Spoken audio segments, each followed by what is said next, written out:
Alors, bonjour à vous. La Fédération culturelle canadienne-française, la FCCF pour les intimes, vous souhaite la bienvenue sur Air Ouverte. Il est 9 heures à Vancouver et à Whitehorse. Il est 10 heures à Edmonton et à Saskatoon. Il est 11 heures à Winnipeg. Il est midi à Toronto, à Ottawa et à Montréal. Il est 13 heures à Moncton et à Halifax. Et il est même 13h30 à Saint-Jean-de-Terre-Neuve. Ici, à la place de la francophonie virtuelle, il est toutes ces heures-là. Ce pays, comme ce rendez-vous, est complètement tada. D'ailleurs, c'est le dernier épisode de la 2e saison de Complètement Tada. Donc, on y va. J'ai le plaisir de recevoir aujourd'hui Julie Lebel, directrice et fondatrice de Foolish Operations, basée à Vancouver, en Colombie-Britannique.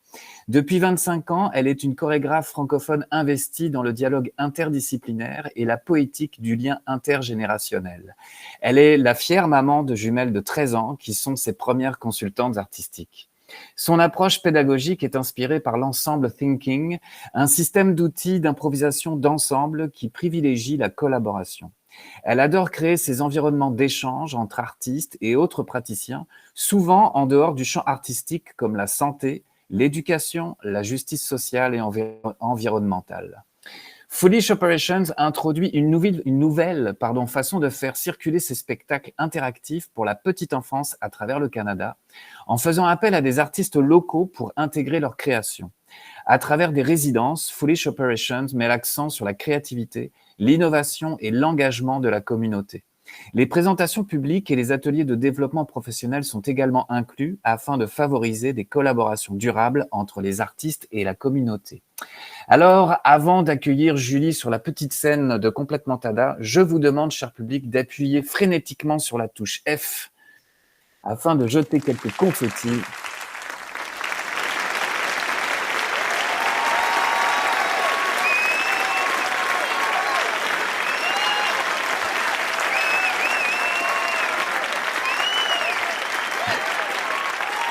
Et une salve d'applaudissements. Merveilleux. Alors, Julie, je t'invite à me rejoindre sur la petite scène pour avoir l'option de porte-voix. Alors, avec les flèches de ton clavier, il faut que tu montes vers le haut ou tu double-cliques à l'endroit de la petite scène avec ta souris. Ou je t'en... Ouais, super, parfait. Bonjour. Génial. Tu es accueillie comme une rockstar, alors c'est à toi. Bonjour tout le monde. Merci beaucoup pour la belle présentation puis l'accueil chaleureux. Merci aux amis. Merci, j'espère, les nouveaux amis qu'on va rencontrer bientôt. Puis, je vais commencer avec ma présentation. J'espère que ça va bien aller au niveau technique. Et nous avons aussi 2 vidéos dans la présentation. Alors, j'espère que le flux des vidéos va bien fonctionner. Je vais aller la chercher. Vous voyez bien maintenant? Ouais. OK. Donc, je voulais d'abord faire la reconnaissance du territoire. Moi, je suis située sur les terres Musqueam, Squamish et Tsleil-Waututh. Ce sont les Premières Nations qui ont pris soin des terres ici depuis les temps immémoriaux et encore aujourd'hui. Puis on est très privilégiés d'être ici sur ces terres, puis de danser, en fait, de jouer et que je peux vivre ici avec ma famille. Je vous présente le lieu où je suis née. Ça, c'est à Sept-Îles. C'est les territoires du Nitassinan Innu. Puis c'est un lieu qui est très, très cher à moi. Donc, je suis une personne qui vient d'une région éloignée. Mais pour moi, on peut faire notre pratique artistique partout où on est. Puis c'est important pour moi, puis c'est important aussi dans mes contacts avec les artistes, peu importe où ils sont, peu importe la grandeur de leur communauté. Ma famille, ici à Vancouver, je suis ici depuis 2005. Donc, j'ai des jumelles de 14 ans. Puis, c'est ça, comme tu disais dans ma bio, elles sont très, très importantes dans mon processus créatif.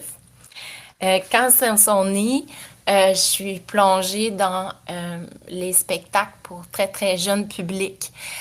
Donc, j'ai commencé des recherches de danse avec des personnes qui se considéraient oui ou non comme danseurs. euh, ou comme artiste. Puis, j'ai voulu intégrer mes enfants dans la recherche créative, puis les enfants de d'autres aussi personnes. Euh, donc, ça fait depuis 11 ans, non, 14 ans, bon, depuis 2011, qu'on a commencé vraiment ce projet-là. Ça s'appelle en anglais Dancing the Parenting. Puis, ça continue toujours aujourd'hui. J'avais une question pour le public, s'il y avait des gens qui sont familiers avec ce que c'est le théâtre pour le très jeune public, dont le théâtre ou la danse pour bébés, pour du 0 à 5 ans. Alors, je vois un petit cœur de Mélissa. En fait, c'est ça, si vous êtes familier avec, répondez avec un thumbs up, un petit cœur. Il y a Jean-François, je vois Marie-Suzanne Morin, ça fait 3. Ouais, un petit peu de monde quand même. Wow. Donc, c'est une pratique, je dirais, en émergence au Canada, beaucoup plus courante au Québec, euh, plus courante en Europe, en Afrique du Sud, en Australie, euh, et qui se construit ici dans l'Ouest. Il y a certaines compagnies de théâtre qui font une fois un spectacle pour le très jeune public. Nous, c'est notre focus. On fait du spectacle que pour le 0-8 ans, ce qui est dans le curriculum pour la petite enfance en Colombie-Britannique, euh, considéré comme la petite enfance. Donc, on va aussi dans les écoles, mais on se concentre surtout pour le premier cycle du primaire. Euh, et c'est une pratique qui est chouette parce que c'est poétique, on est plus dans le sensoriel, puis ça nous permet d'être très, très, très proche de notre public parce que notre public va venir directement jouer dans l'action. Donc, c'est ça qui fait l'essence de nos spectacles. Puis, on a commencé à faire des résidences. En fait, c'est un processus qui a commencé dès 2016 où on a commencé à travailler avec des artistes locaux. Ça, c'est un projet qu'on a fait en 2022 à Sudbury où on a été 10 jours intensifs, mais aussi beaucoup de journées sur Zoom, où on a travaillé avec des artistes locaux puis des éducateurs à la petite enfance locaux dans un centre de garde à la petite enfance dans la forêt. Et on a fait un super beau projet que j'aimerais continuer, pas nécessairement en forêt, mais de rencontrer des artistes, puis si possible, d'inciter ou de favoriser l'émergence de ce type de travail-là avec la petite enfance dans vos communautés à vous. Ça ressemblerait pas nécessairement à ce qu'on fait, mais on peut vous partager certains outils avec les artistes avec qui vous travaillez. Pas nécessairement des danseurs non plus. Ça pourrait être aussi des musiciens, comme ici au centre, vous voyez Emilio Portal, qui est un musicien.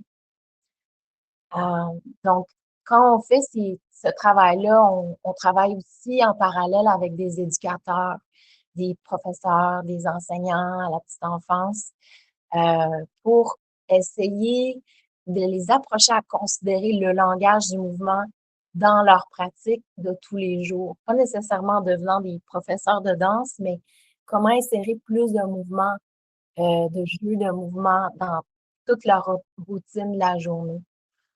Euh, donc, on leur donne beaucoup d'outils, puis on commence à faire ces ateliers-là de plus en plus.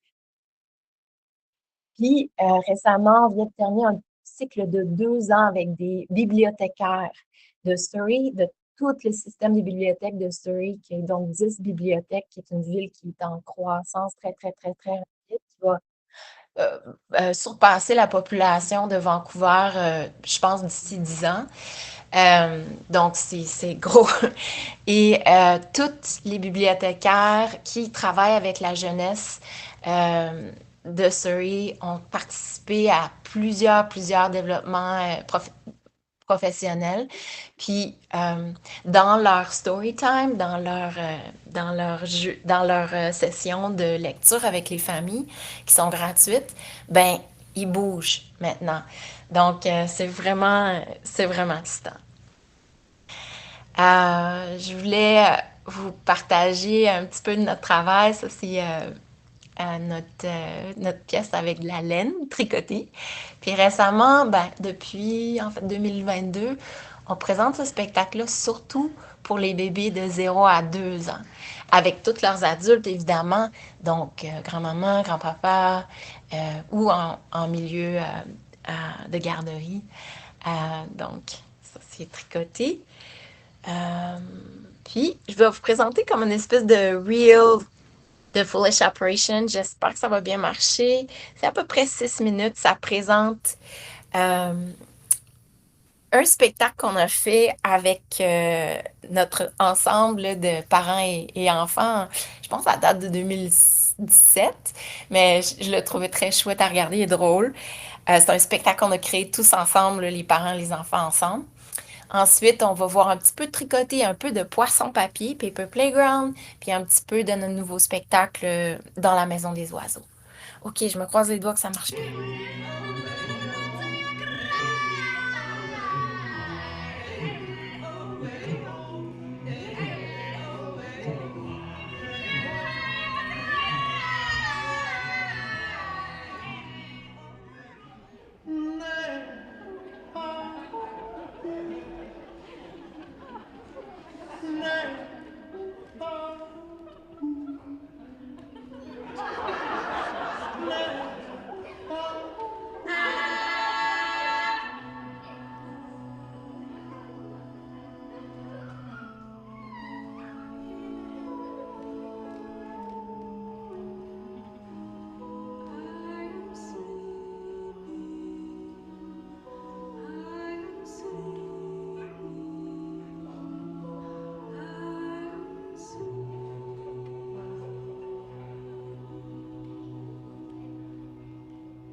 me demande comment l'arbre se sent quand ses branches poussent.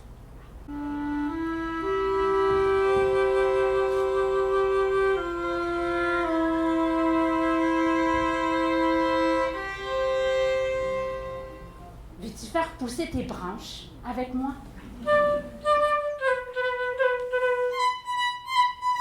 Grange jusqu'aux nuages, de la terre au feuillage, salut en bas, creuse tes racines, trotte tes bottines, tous ensemble.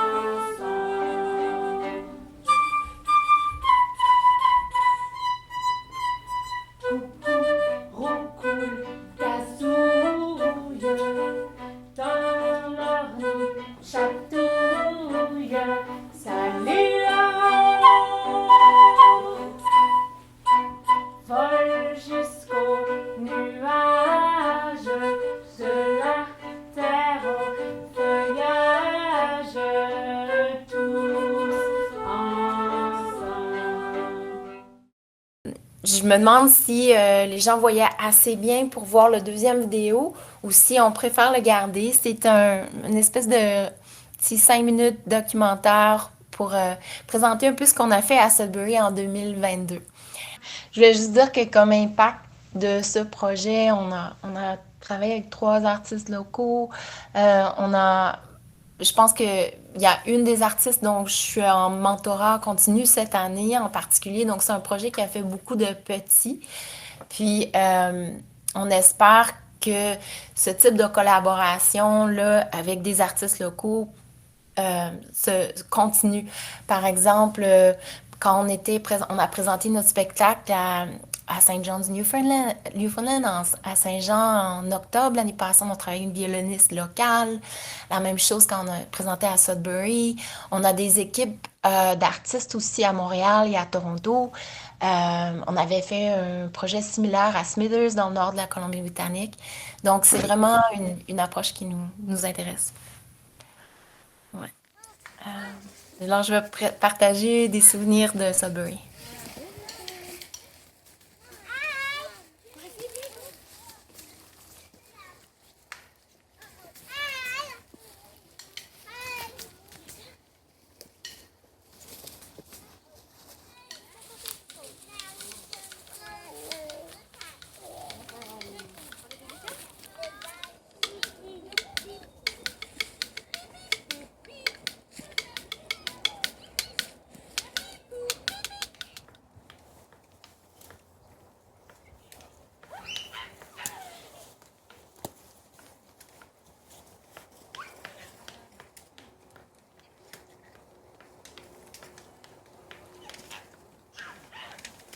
Avais-tu à toucher maintenant? Regarde. Oui.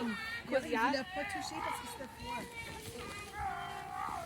Mais c'était quoi hier? On a joué avec dans les mains aussi. So là, c'est quoi? Et honnêtement, je me dis. Oh, excusez, pas de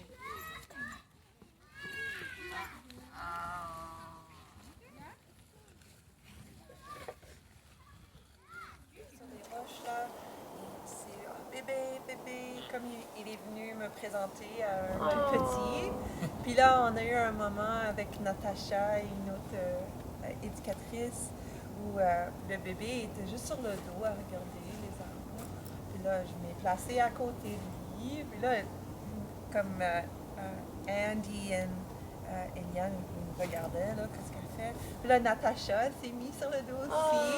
Puis là, on faisait tout d'être à semblant d'être dormi. Puis là, il me touchait la face. Oh, oh, oh, oh, oh. C'est devenu un jeu, là, de me réveiller. Puis ouais, c'était un bel moment. Puis... Super. Voilà, c'était 2 petites vidéos. J'étais curieuse de savoir s'il y a des gens qui ont des questions, qui sont curieux. Oui, ben ça c'est la bonne formule des complètement tada. Donc, alors avant d'aller dans la période de questions, je redemanderai au public de réappuyer sur la touche F.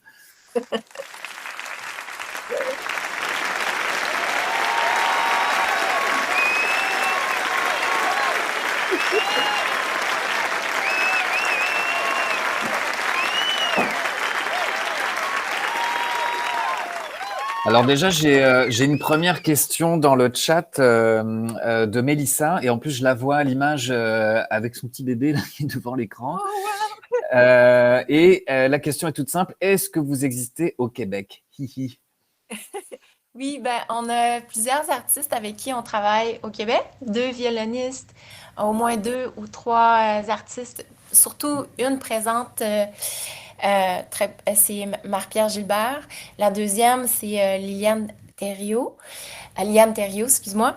Puis, ce travail, là, souvent, ils font tricoter avec nous depuis très, très longtemps. Puis, ils participent aussi à de la formation des fois. Mhm. Mais en fait, Mais en fait aussi, on vient souvent présenter nos spectacles au festival Les Petits Bonheurs. Donc ça, c'est au mois de mai. Puis on espère venir présenter le spectacle dans la Maison des Oiseaux en mai 2025. On est en conversation en ce moment, donc ça serait un moment où on pourrait collaborer. je viens de retrouver, je vais mettre le lien des petits bonheurs dans le chat aussi, hein, pour qu'on puisse retrouver la programmation. Excellent. Puis on espère aussi, j'adore les petits bonheurs, moi, tu vois, Mélissa connaissait déjà. Et ben là, je vous invite. Alors, si vous êtes timide comme Mélissa, qui est pas vraiment timide, si votre avatar est timide, vous pouvez poser vos questions dans le chat. Sinon, bah, idéalement, approchez du micro là où je suis. Moi, je suis le petit bonhomme aux cheveux verts, ou montez sur la petite scène pour engager la conversation avec Julie. Si vous avez des questions, des commentaires, bref, c'est un peu le moment. Moi, en fait, je vais ouvrir le bal aussi. Donc, je me souviens quand on avait préparé ce rendez-vous, quand on s'était rencontrés il y a quelques mois, il y a comme 2 aspects dans les travaux que tu proposes, parce que c'est clair que, bon, il y a eu la pandémie, il y a eu la flambée des prix et l'inflation qui fait que là, tout d'un coup, les coûts de production, parce que les coûts de déplacement deviennent quasi insoutenables. Donc là, tout d'un coup, ça t'a amené à penser, à dire, OK, je vais comme décentraliser mon offre. Je vais pas forcément la porter moi toute seule. L'idée, c'est de pouvoir former des gens ou des compagnies pour justement être capable d'avoir cette approche-là avec la petite enfance, ou d'être capable soit de reproduire un spectacle ou un atelier, une activité, puis comme un peu le travail de résidence que tu as fait à Sudbury. Là, est-ce qu'il y a déjà des choses qui sont... est-ce que tu es déjà en pourparlers avec je sais pas moi, des centres culturels ou des compagnies, ou en tout cas avec des gens là pour amener justement les travaux de Foolish Operation à passer un petit peu à travers le pays, sans que toi, tu aies forcément besoin d'amener toute ta compagnie avec toi? Ouais, c'est ça. En anglais, il y a une terminologie qui commence à émerger, plus qui s'appelle slow touring, la tournée lente. Mais c'est souvent des principes comme ça où on travaille avec des gens locaux. Euh, Puis oui, en fait, ben, on était juste récemment dans le sud de l'Ontario, autour de Toronto, et il y a beaucoup d'intérêt, par exemple, à Hamilton, euh, dans la région du Niagara. Donc ça serait super chouette. Moi, j'aimerais beaucoup aussi retourner sur la Côte-Nord pour faire des projets comme ça. Euh, et on est souvent à Edmonton, on est souvent à Winnipeg aussi à cause des festivals pour la petite enfance là-bas. Mhm. Euh, Puis, on aimerait beaucoup, beaucoup aller dans l'Acadie aussi. Ouais. Donc, on est ouvert, intéressé à travailler de cette façon-là plus. Si vous avez des curiosités, c'est super intéressant si vous pouvez nous contacter. Peut-être qu'on peut, comme tisser ensemble peut-être des possibilités de tournée que nous, on est déjà en train d'élaborer, et allonger un petit peu un séjour chez vous d'une façon qui serait gagnante-gagnante là, pour tout le monde. Ouais. J'en profite pour mettre tes coordonnées, ton adresse courriel dans le chat. Mm. Je vois Marie qui s'approche. Salut Marie. Salut! Merci beaucoup, Julie, pour la belle présentation. J'ai eu un peu de difficulté avec les vidéos aussi, mais j'ai pu quand même capter un peu l'essence des spectacles semble très interactif. Il y a vraiment comme une belle spontanéité aussi que tu vois entre les parents et les enfants. Puis, donc, c'est très le fun. Ma question, ce serait, parce que je sais qu'au début, tu as mentionné que vous collaborez avec des écoles et puis des enseignants. Est-ce que tu pourrais parler un peu plus de ça? Est-ce que ça se fait majoritairement plus en Colombie-Britannique ou est-ce que c'est quelque chose que vous faites ailleurs aussi au pays? Mhm. Ben, on a une historique de travail dans les écoles. On était allé dans le nord de l'Alberta, Fort St. John's, euh, Fort McMurray, excuse-moi. C'était dans la même tournée, mais puis on était dans les écoles. Euh, donc, dans notre travail dans les écoles, c'est ça, on se concentre beaucoup maternelle, première, deuxième, des fois troisième année. Puis travailler avec les éducateurs, les profs aussi. On aime beaucoup, surtout dans la francophonie, il y a souvent des garderies qui sont associées aux écoles. C'est le fun de les intégrer. En Colombie-Britannique, on a un programme qui s'appelle Franc Départ, qui est un programme de parents-enfants participatif pour comme accommoder les enfants au lieu de l'école et tout ça, surtout pour des enfants qui n'ont pas accès à la garderie. Puis, on aime ça les intégrer aussi dans les spectacles. C'est sûr que pour nos propositions de spectacles, c'est souvent des petites jauges. Donc, une classe, c'est super parce que là, on peut vraiment comme avoir une partie atelier après. 2 classes, 3 classes maximum. Donc, c'est de trouver le temps, espace, ressources là, pour une expérience qui est vraiment plus favorable pour ces tout petits-là qui ont besoin de bouger, gigoter plus, peut-être des spectacles plus courts, euh, puis ouais, qui ont besoin de l'interactivité là, pour être complètement, je dirais, appropriés pour leur âge. Euh, Puis c'est ça, les ateliers qu'on fait pour les profs. Ce qu'on aime beaucoup partager, c'est tout ce qui est par rapport à intégrer des jeux de mouvement dans leur pratique. Puis aussi, en parallèle, on essaie beaucoup de véhiculer des méthodologies pour que les enseignants, les profs soient, hum, je dirais, prennent soin de leur corps plus. Comment réchauffer sa voix, par exemple, en classe avant de commencer à chanter, tu sais. Comment faire intégrer les mouvements, des jeux de mouvement, mais que ça nous fait du bien en tant qu'enseignant aussi. C'est tout des processus où on essaie d'intégrer l'autorégulation, des principes pour, pour avoir, ouais, pour que soit plus présent, plus calme. Ouais. Donc, il y a un aspect définitivement de formation, justement, des pédagogues ou de l'accompagnateur ou du personnel enseignant. Ouais, je pense que c'est important parce que c'est super d'aller présenter un beau spectacle. Ça, c'est un beau moment, c'est un moment privilégié. Mais comment est-ce que ça peut continuer, ça, tu sais, dans la vie de tous les jours des enfants?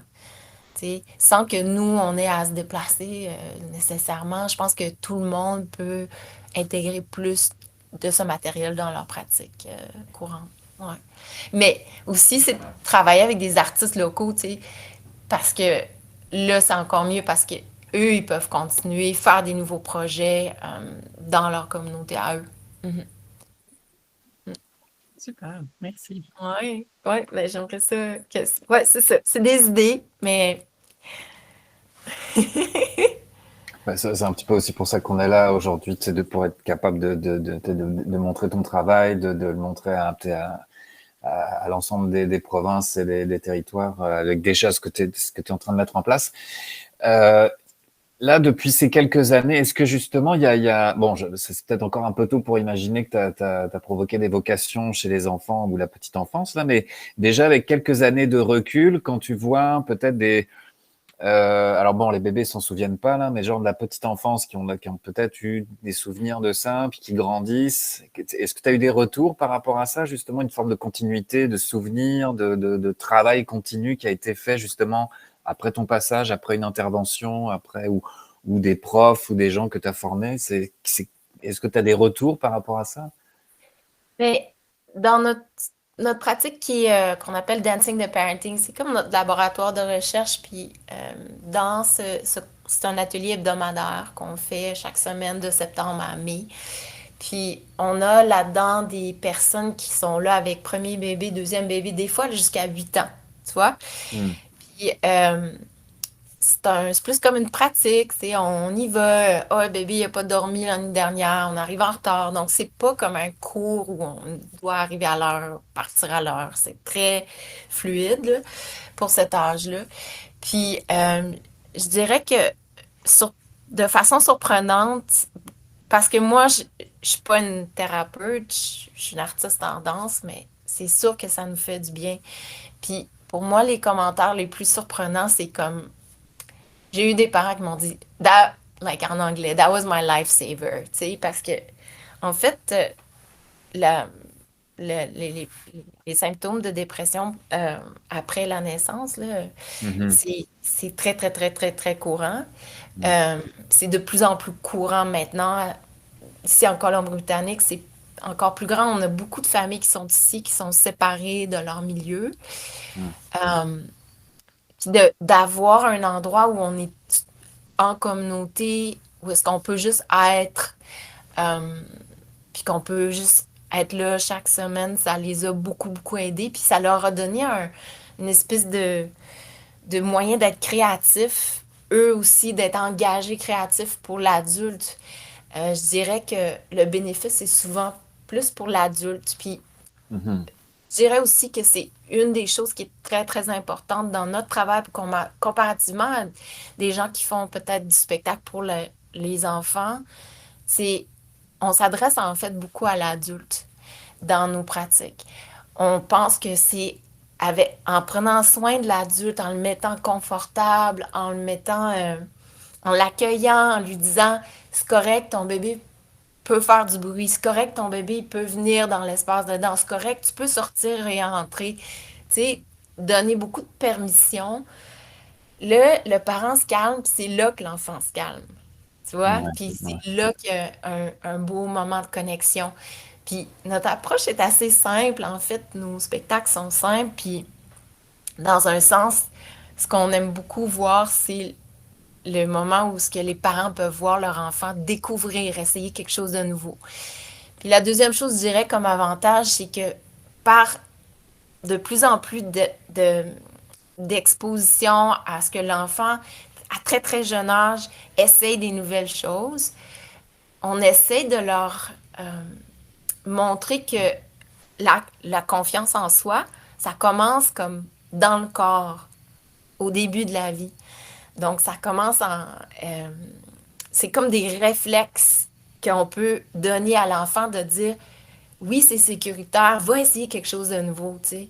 Mhm. Puis peut-être que ça va se transmettre dans des expériences artistiques, mais peut-être qu'ils vont être des gens qui vont changer le monde, tu vois? Mhm. Mhm. Ouais.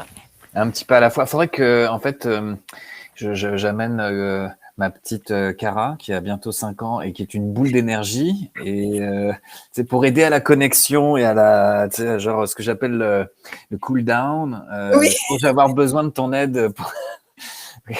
toutes les stratégies. C'est très inspirant, ouais. Mais puis là, je vois un commentaire de Mélissa où elle dit: j'ai adoré que les enfants puissent dessiner sur la scène, c'est parfait comme idée. Puis je trouve que c'est ça que dans ton travail, on voit une approche très multidisciplinaire. Enfin, oui, bien sûr, la danse, les mouvements, mais c'est tu sais, c'est le corps dans l'espace, c'est l'environnement scénique, le dessin sur scène, ou dans la nature. Là, tout d'un coup, tu prends le cadre lui-même fait partie du processus. Donc, c'est vraiment très riche. Wow, merci. Ben, en fait, on pourrait en parler toute la journée, mais ça va pas être possible. Parce que là, tout le monde est en train de regarder son chrono. Ah, j'ai ma prochaine réunion qui démarre Ouais, bientôt. ouais, Merci beaucoup, Julie. Puis vraiment, c'était un petit moment, vraiment, c'était juste parfait.